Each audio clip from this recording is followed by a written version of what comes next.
Bien, buenas tardes a todas las personas que empiezan a unirse a este webinar informativo. El día de hoy les brindaremos información fundamental sobre University of Technology Sydney en Australia. Así que si en sus intereses académicos está quizás hacer una maestría o doctorado en esta gran institución académica, este es el espacio y el momento ideal para que resuelvan todas sus dudas e inquietudes. Bueno, quiero contarles adicionalmente que este mes de septiembre ya estamos finalizando nuestros webinars con universidades de convenio de Australia y España y en octubre seguiremos con una gran variedad de sesiones informativas, así que los invito a estar muy pendientes de nuestras redes sociales. Mi nombre es Karen Martínez, soy asistente del área de Consejería Académica y Relaciones Internacionales y el día de hoy me encuentro con Richard Bloom. Él es representante de esta institución universitaria y nos va a hablar el día de hoy sobre oferta académica, hospedaje, financiación, recomendaciones en general para todos ustedes. Adicionalmente, les quiero recordar que COLFUTURO tiene justamente un convenio con UTS y consta de 6 becas del 50% para beneficiarios de COLFUTURO en Master by Coursework, 3 becas del 100% en Master by Research y 5 becas del 100% en Doctors by Philosophy. Así que bueno, sin más preámbulos, te doy la palabra, Richard. Richard, thank you so much for being here today. We are so happy to hear what you have to tell us. So you can start with your presentation. Thank you. Hello, hi, I'm Richard Lam. I'd just like to start with a short video of UTS. So just give me a minute. I'm sure you find the... Wherever you are at UTS. I'm sure you find the video exciting as you choose your university of choice to come to Australia. And UTS is in the heart of Sydney, New South Wales. So just a quick glance of UTS. We are a very young university. UTS has about 3,000 over staff that we cater to over 45,000 students with about 15,000 international students. And we do have our main campus, which is in Broadway and Haymarket. So if you're studying in the business school, you'll be in the Haymarket mostly. And the rest of the student will be in Broadway. And UTS is actually a walking distance between all the buildings that we have. As a city university, we are actually a campus that have a collection of buildings that we have. Very different from the old university where they have a large campus with a big piece of land with all the different faculties sitting around.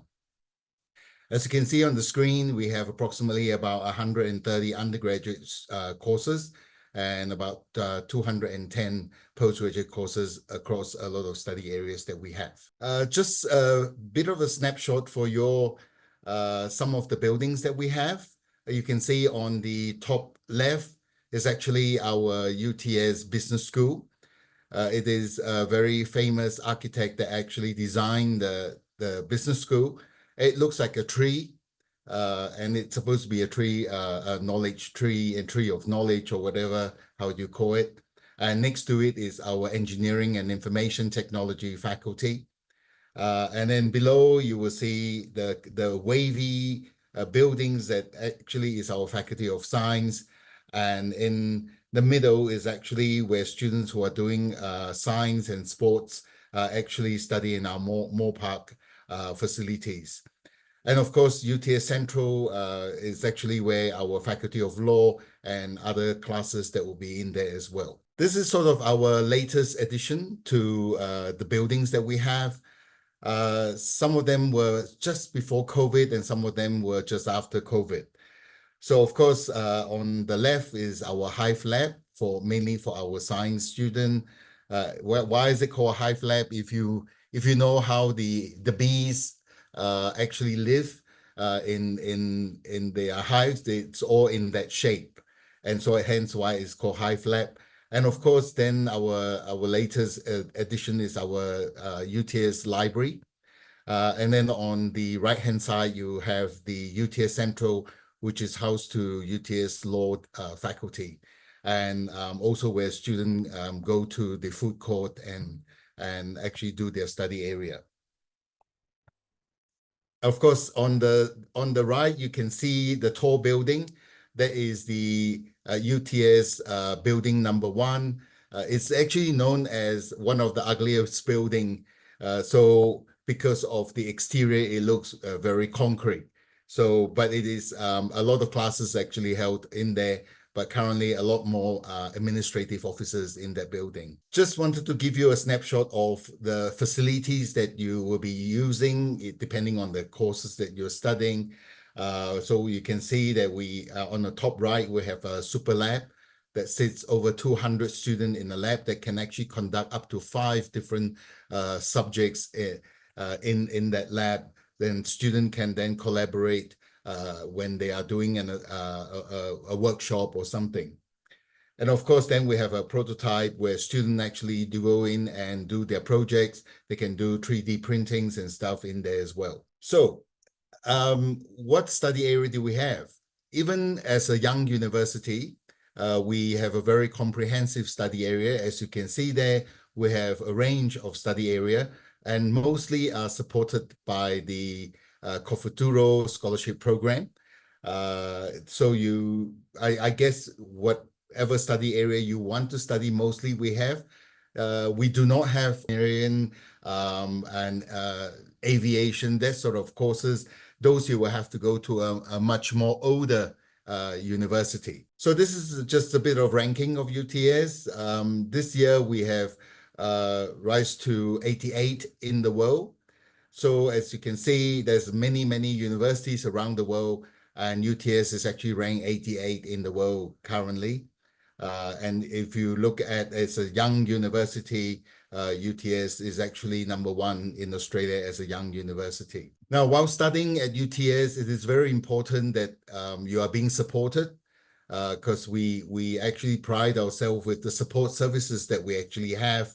While you're studying, of course, there's also your health and mental needs as well. So we do have our counseling services, we have our medical services, and if you say require help in writing an assignment or thinking of what ideas, how you should put your assignment together, then we also have UTS helps as well. Of course, while you're studying, we encourage you to actually find a part-time job or internship that's actually related to your study.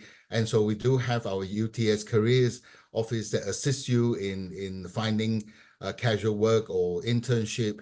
And of course, twice a year, we actually also run the careers fairs as well, where big companies actually do come in to UTS and have like an exhibition where you can actually also look for work. We do have our own housing as well. We have a tall building sitting above our design architecture building. In there, there is a choice of single room, twin room. When I say twin room, you actually get your own room. It's just there's 2 rooms in an apartment, and you share the facilities such as the common area like kitchen and lounge room and the bathroom. But whichever choice you make, whether it's a 1 or 2 share or 4 share or 6 share or 8 share, you get your own room. Of course, we also have the UPass. UPass is a program that is actually a volunteer student who volunteer in that program.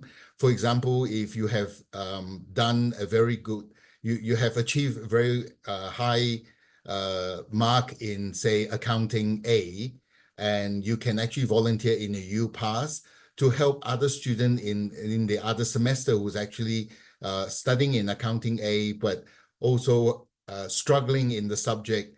So you could actually give a bit of volunteer work in the UPass program to help students to learn a bit more in the subject that they are struggling. All right, UTS over the years have actually given out many scholarship, and the amount of money is above 45 million in the last few years. And currently we have about 5,200 students actually on some form of scholarship. Bit of breakdown so that we do not only favor one gender where there's more male or female or something. As you can see, it is a bit slightly balanced. I think 41% of female that's on scholarship against 59%. And of course, looking at the undergraduate and postgraduate, we have a lot more postgraduate students on scholarship as well. And of course, then you're looking at the current student ratio of those receiving scholarship. Just a snapshot.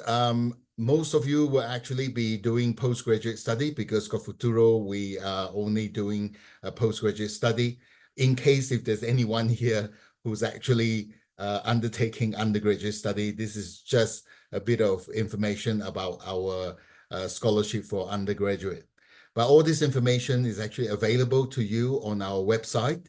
So it's actually best to actually go to our website and look for the scholarship. It will give you a lot of details about the opening and closing date, when you should apply. Is this an automatic type of scholarship so that you don't miss out if it's an application scholarship? Yeah. So because we are here at the COLFUTURO webinar, and UTS actually offers 50% Masters by Coursework scholarship. So of course, the highest GPA or WAM that is submitted to us by COLFUTURO, we usually rank all of them, and we will give the top 6 the 50%. Now, for the people who actually miss out in the 50%, of course, is not the end of the world. If you are high achieving, you should already have received at least a 30% from UTS. If you haven't reached a certain GPA, but you were still a great student, you would have received a 20% scholarship from UTS. So in all that application that we receive from COLFUTURO student for a scholarship, I'm very glad to say that most of the students either receive the 50%, 30%, or the 20%. There's hardly any student that actually miss out in any scholarship. Of course, then there will be other faculty scholarship that we have. So the best is for you to go to our website and again, look at the different scholarship that the faculty actually offers. One thing I want you to note is that you cannot apply for various scholarship and combine them together. We often have somebody said, if I get a COLFUTURO scholarship, which is 50%, and I am also a high achieving student, can I add the 50% and the 30% together and make it an 80% scholarship? So that is not possible. So you will either get the COLFUTURO 50% or the academic excellence 30% or the 20% merit scholarship. All right, I think that's all for my presentation because I know many people actually are more interested in the scholarship and the study area. I know that many of you would have done your research about UTS, about our study area, and perhaps you have questions on application or our scholarship or about living in Sydney. I can actually answer those questions. So Karen, back to you. I finished my presentation. Richard, thank you so much. It's a so good presentation. So, well, through social media, we have some questions. So, what is the minimum GPA that university accepts? And if does it depends on the study area? Okay, so GPA is grade point average, or sometimes people call it WAM, which is weighted average score. So this is actually looking at all the marks that you have actually accrue, and it's an average of what you actually gain at your undergraduate study or postgraduate study. So for, I think, COLFUTURO, usually they have different categories of scoring. And when they add everything together, they then give you a final score. So we then look at that final score. Okay, that's perfect. Thank you so much. Well, also about admission requirements, maybe do you require like an essay or a cover letter? All right. So every course is different.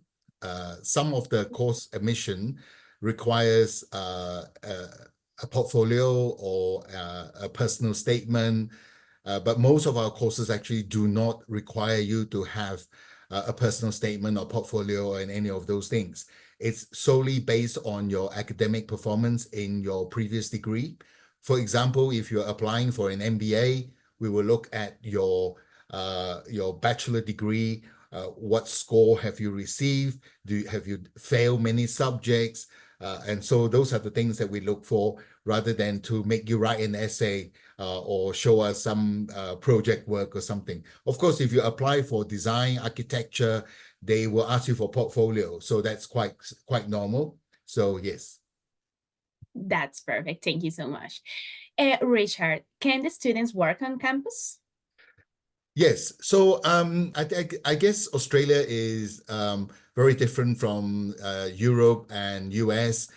In Australia, while you're on a student visa, you are allowed to work up to 24 hours a week and no more than 48 hours a fortnight. It is actually an increase from the previous 20 hours, but during the school holiday, you are actually allowed to work full-time. However, we will always encourage you to not neglect your studies and concentrate too much of your time working. If the work is related to your study, of course, it's really good for you. Some students do want to work a little bit and just to subsidize their living allowance. I just want to reiterate that you shouldn't be relying on the work to support your study or tuition fees, because that will not be the right way to go forward. Yes. Thank you so much, Richard. Well, Edward is asking now if you offer any English leveling course prior to the beginning of the master, and maybe what is the cost of this? Okay. So we do have our own college. It is actually owned by the university, and it is actually called UTS College. So we do actually run our own English courses as well. If you have not reached the required English requirement, then you will need to do two things. One of the two things. One is either go and sit for an English test, and if you didn't do well, you can keep on repeating an English test, or you could actually package with your master course and actually do a 10-week English leading into the masters. Of course, you have to pass the English test when you come.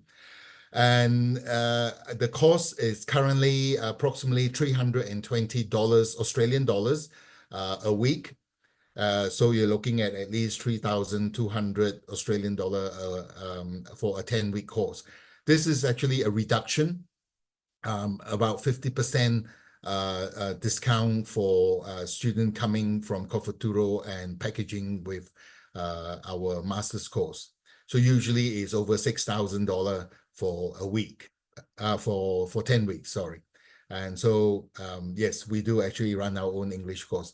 Some university, they do not have their own English courses, so they actually work with another provider, whereas UTS is very lucky we have our own college. Thank you so much, Richard. So, well, the next question is about internships. It's possible to do an internship during the master program? Well, it's very important to note that not all master's courses has an option of internship. However, this is when, say, for example, if you are doing a Master of Engineering and it's a 2-year degree and you wanted to go and look for some work, which is an internship. So we will encourage you to go and look for an internship. The great thing is that every faculty has an internship officer or department that actually assists students in looking for an internship. Of course, we will always encourage students to find their own internship. Then for us to say, here you are, I've got one for you or something, because you may not like the job that we look for, right? So it's very important that you do that. Of course, then students actually also go to our UTS careers and actually ask for some help in looking for it.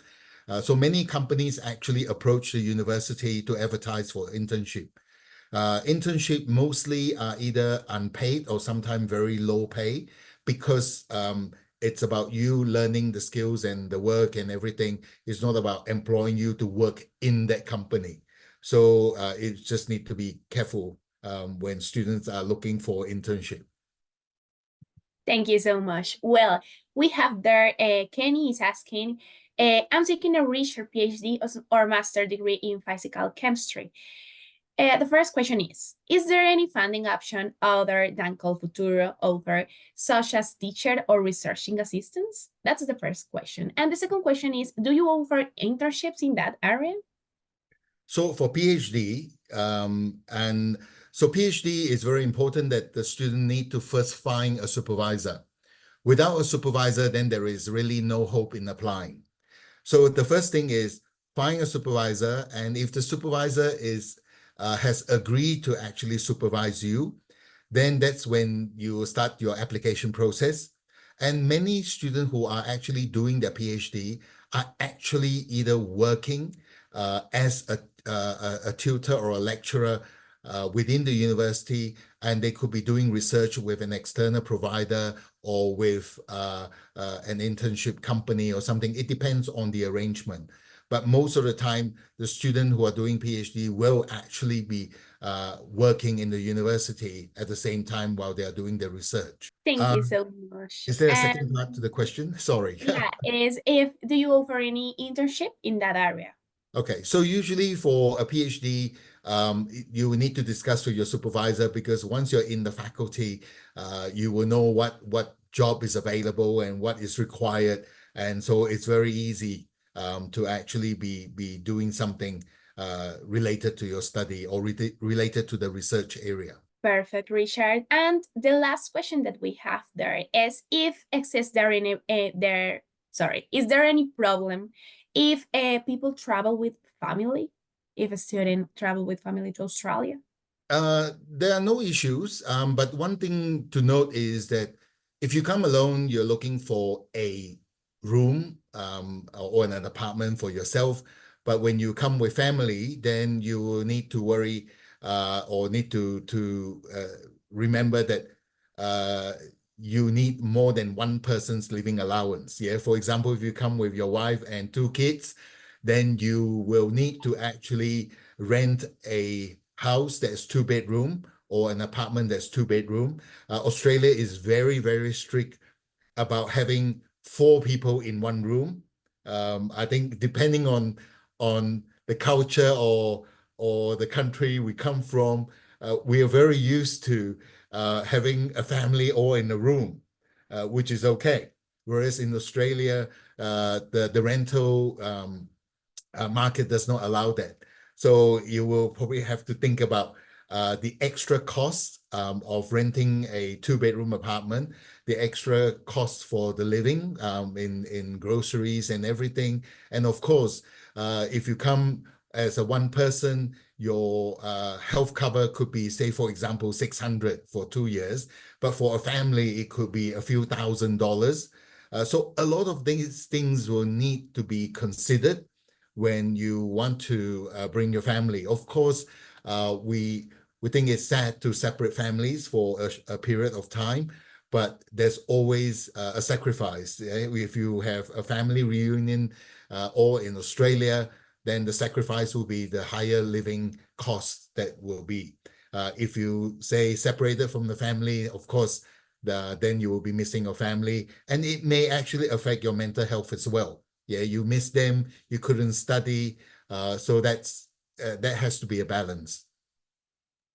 That's perfect, Richard. Thank you so much for the presentation, for your time in this position. Maybe, I don't know if you want to give a final advice or recommendation to our attendees.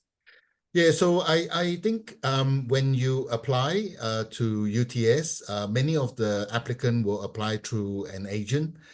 So I think you need to pick an agent that you get along well, that will help you with your application. Make sure when you submit an application to UTS through your agent or directly, you make sure you submit a complete application, because if there's any delay of submitting applications to us, you will end up getting a conditional offer, which may then delay you getting an offer and delay you in the decision making when I receive the list from COLFUTURO, because we only give students the scholarship if they are on a full offer. So make sure you do your English test on time. Make sure you go to an agent. An agent is good because when they help you to certify your documents and submit everything to the university, and they will also assist you in applying for your student visa to make sure it doesn't get rejected. Because if you apply on your own, not that it's impossible, you might miss out some key information, and that may cause your visa to be delayed or be declined, and that will have a lot more stress on you. So that's the thing that you need to do. And of course, apply early and get an offer early. Then you can start to plan about when you should come to Australia, and what you should do, and start come before the orientation and look for somewhere to live. Of course, if you are coming on your own and you think living on university accommodation is the best option, which I suggest that it is usually the best option, especially if it's your first semester, then it's best for you to stay at a university accommodation, get used to the city and your surrounding before you go out and look for other things to live on your own. That's perfect. Richard, thank you again for this amazing opportunity to share this information for our attendees. I really appreciate your time, your presentation, and your disposition, and I hope to find you in the next opportunity. Thank you so much. I just want to add, lastly, next month, there will be a Study New South Wales event in Bogota. So I will be going to the event. If you are living in Bogota and you would like to come and say hello at the UTS booth, please come and join me. Thank you. Thanks, Karen, and thanks, everybody. Thank you, Richard. A todos nuestros asistentes, también traduciendo un poco lo que Richard nos contaba, el 26 de octubre vamos a tener una feria con universidades australianas, así que están todos muy invitados a ser partícipes. Aquí nos vamos a encontrar con representantes de las diferentes instituciones, tal cual como Richard. Entonces, están muy invitados a que estén pendientes de nuestra página web para que puedan hacer el registro a esta feria. A todos, muchas gracias por su interés, por su participación, y los esperamos en una próxima ocasión. Thank you, Richard. Goodbye. Thank you, everyone. Bye-bye.